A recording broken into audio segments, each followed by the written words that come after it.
Al Heyman and PBC, and in your words, they're the ruination of boxing and these kind of things. And now it looks like you've been vindicated even more because Floyd Mayweather himself is suing Al Heyman and Showtime for apparently. Well, there's a misunderstanding. Go ahead. All right, He's go ahead. not suing Al Heyman because Al Heyman already settled out of court, Okay. Well, he's suing Showtime and Stephen Espinoza, and correct. Espinoza. But I'm sure that part of the deal was that Heyman had to testify against Stephen Espinoza in Showtime. I'm sure of it. You don't make settlements like that without that. So there you go. Correct. How much more vindicated do you feel now? Um. Well, I had a well-known boxing person call me this week. I had about 60 people call me, but a well-known boxing person call me and I had a well-known media person call me. And they said, Rick Glaser, they both said you look like the smartest guy in boxing right about now. I says, well, if I'm not, I'm pretty close to it. So what can you say? I mean, I said it all along, and it was just a matter of when it was going to happen. It should have taken this long. It was just Floyd giving Heyman every chance and chance to pay him.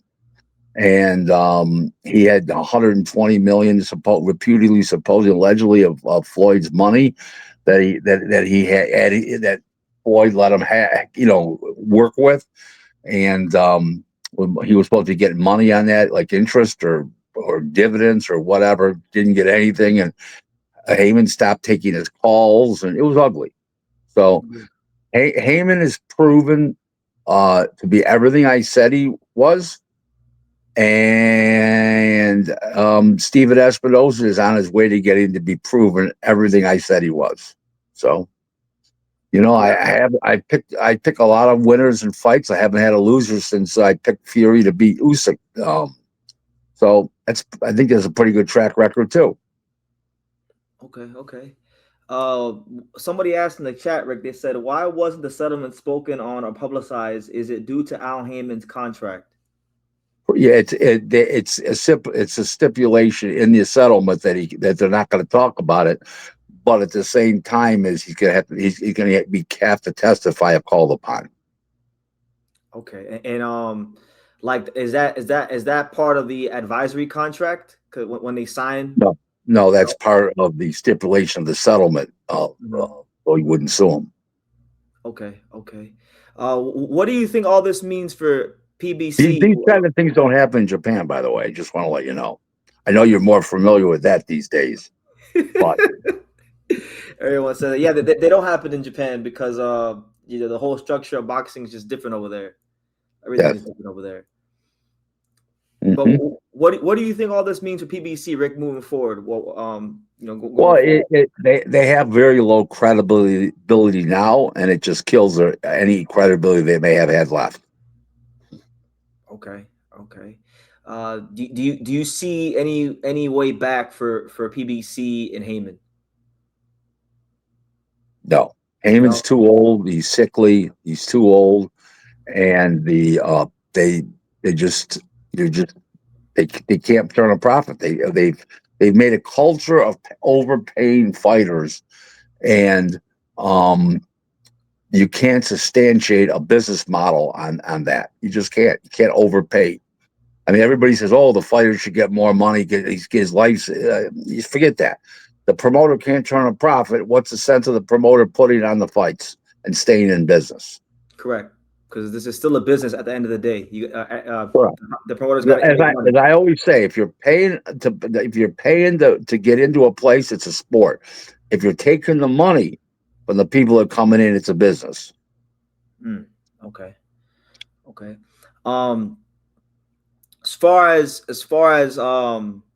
like when you say they overpay fighters, right? Because some people may push back and say, well, Eddie Hearn and DAZN have overpaid fighters, and Turkey's overpaying fighters. What's so different to what they're doing than Al Heyman? Like, what's the difference?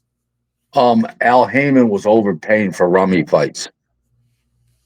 These guys are overpaying for quality fights. There's a big difference. You're saying, okay, so he's creating a culture where you're enabling the fighters to get paid for these mismatches, and then when it comes time Right. for the real fights, The now real fight, they don't want to fight Yeah, because you can't pay them 5 times as much. You can only pay them what you just paid them to fight a rummy. Because now you got to pay the other side too.